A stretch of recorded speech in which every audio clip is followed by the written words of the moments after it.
માતૃત્વ કુદરતે સ્ત્રીને આપેલી એક અમૂલ્ય દેણ, નારી જીવનનું એક સુવર્ણ શિખર.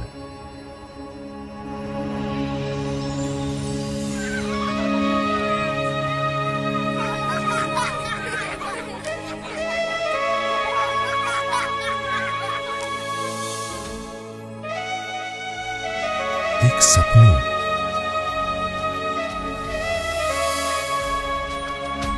મારી ગુડિયા, મારી ઢીંગલી,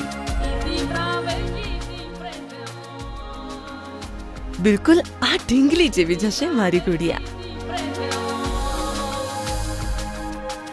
નાની નાની આંખો, નાના નાના હોઠ. એ રડશે તો હું એને ઝૂલો ઝૂલાવીશ.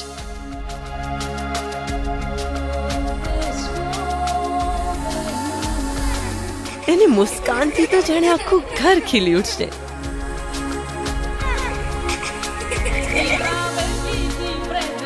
મમ્મી, અને સ્કૂલમાંથી જ્યારે પાછી આવશે તો એને ભૂખ લાગી છે.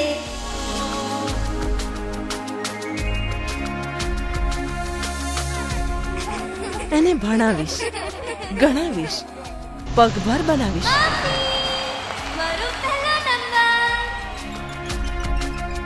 અને પછી એક દિવસ મારી નાનકડી ઢીંગલી અમારા સપનાઓને સાકાર કરશે, ડોક્ટર બનશે. અને ત્યારે કોણ જાણે શા માટે મારી આંખો આમ જ ભરાઈ આવશે. આ હતું એક માનું સપનું, અને કદાચ આ જ હોય છે પ્રત્યેક માનું સપનું.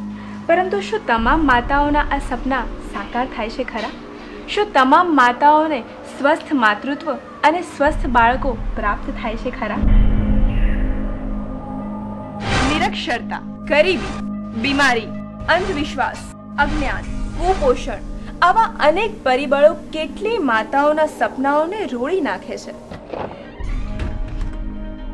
આપણું રાજ્ય આર્થિક અને ઔદ્યોગિક ક્ષેત્રે અગ્રેસર છે, અને હવે માનવ વિકાસ સૂચકાંકમાં પણ અગ્રેસર બનવાની નેમ ધરાવે છે. ગુજરાત દ્રઢ નિશ્ચયી છે નિરોગી અને સ્વસ્થ સમાજની રચના કરવા માટે. मेरे भीतर पीड़ा होती है, दर्द है.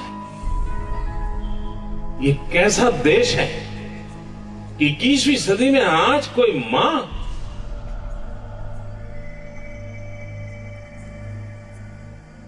गरीबी के कारण, कुपोषण के कारण अपंग बच्चे को जन्म दे और जीवन भर उस बच्चे को ढोती रहे. इस विज्ञान का क्या उपयोग? ये धन संपत्ति दौलत क्या उपयोग? किस काम आएंगे? और तब जाकर के मित्रों इस संकल्प की ज्योत जगाने की कोशिश कर रहा हूं.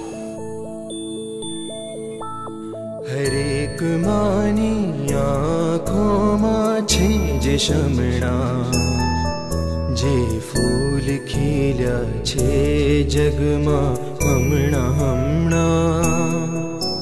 जेओथी बाग महके जगत न सघड़ा, हे बाळ निरोगी रहे भरोए पगला.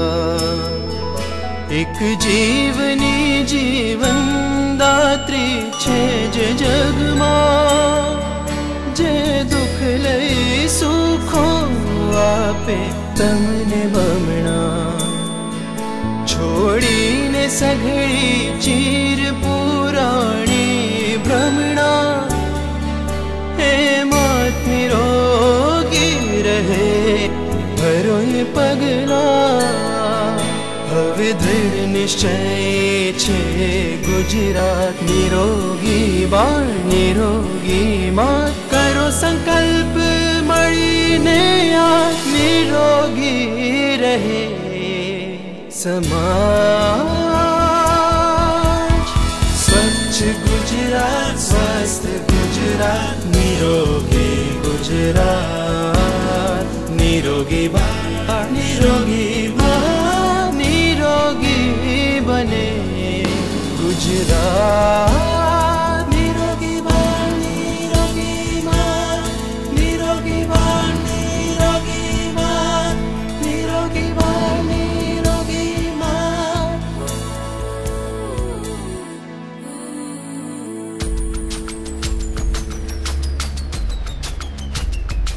સ્વસ્થ ગુજરાતના સ્વપ્નદ્રષ્ટા મુખ્યમંત્રી શ્રી નરેન્દ્ર મોદીનું વધુ એક સ્વપ્ન.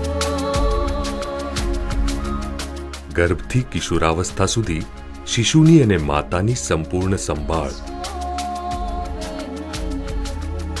દીકરીઓને જન્મવાનો અને ભણવાનો અધિકાર. શારીરિક માનસિક મર્યાદાગ્રસ્ત બાળકોને સારવાર, સંભાળ અને પ્રગતિની સમાન તકો તથા બાળકના મહત્તમ વૃદ્ધિ અને વિકાસની નેમ.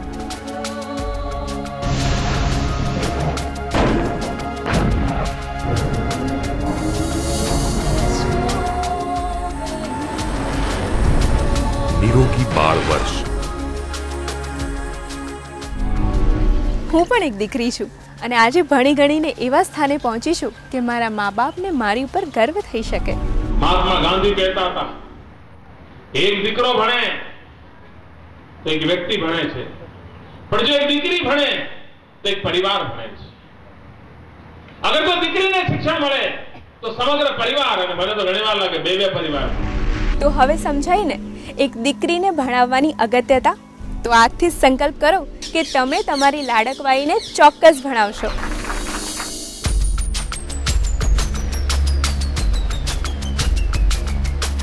નિરોગી બાળ વર્ષ દ્વારા સ્વસ્થ સમાજના નિર્માણ માટેના સરકારના પ્રયત્નો આટલેથી અટકતા નથી. સરકારનું માનવું છે કે એક સંપૂર્ણપણે સ્વસ્થ સમાજ ત્યારે જ રચાય જ્યારે તેના પાયાસમા બાળકોને યોગ્ય શિક્ષણ, યોગ્ય આહાર અને યોગ્ય ઉછેર મળી રહે. દીકરા અને દીકરીને શિક્ષણનો સમાન હક મળે. બાળકોને નિરોગી પર્યાવરણમાં ઉછેર અને અભ્યાસ પ્રાપ્ત થાય. શાળામાં તેમના આરોગ્યની નિયમિત તપાસ થાય. શાળાઓમાં 100% પ્રવેશ નોંધણી થાય અને શાળા છોડી દેનારા બાળકોની સંખ્યામાં ઘટાડો થાય. બાળકોને જીવન કૌશલ શિક્ષણ મળે.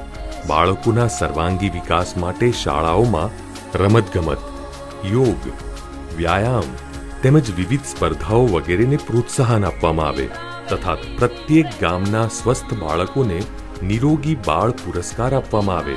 તેવા સઘન પ્રયત્નો નિરોગી બાળ વર્ષ દરમિયાન હાથ ધરવામાં આવનારા છે. અને ઓ બાળકો, તમે પણ મને વચન આપશો કે આપ નિયમિત રીતે શાળાએ જશો, આપના શરીરને સ્વસ્થ અને સ્વચ્છ રાખશો, પૂરતો ખોરાક લેશો, આપના વાળ, નખ અને કપડાને પણ એકદમ સ્વચ્છ રાખશો. તમને ખબર છે, નિયમિત રીતે નખ કાપવાથી, સાબુથી હાથ ધોવાથી અને ઉકાળેલું પાણી પીવાથી રોગ થવાની શક્યતા 50% ઘટાડી શકાય છે. અને હા, આપના જ આ નિરોગી બાળ વર્ષને સફળ બનાવવામાં અમને પૂરેપૂરો સહકાર આપશો. मित्रों, लोग कहेंगे सरकार क्या करे? मित्रों, सरकार करेगी उसकी ताकत कम होती है, समाज करे उसकी ताकत बहुत ज्यादा होती है.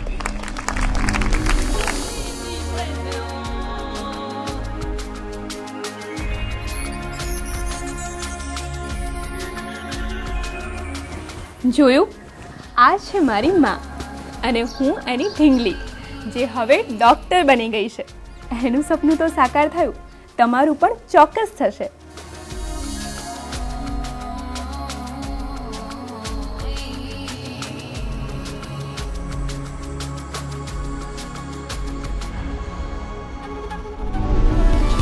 स्वच्छ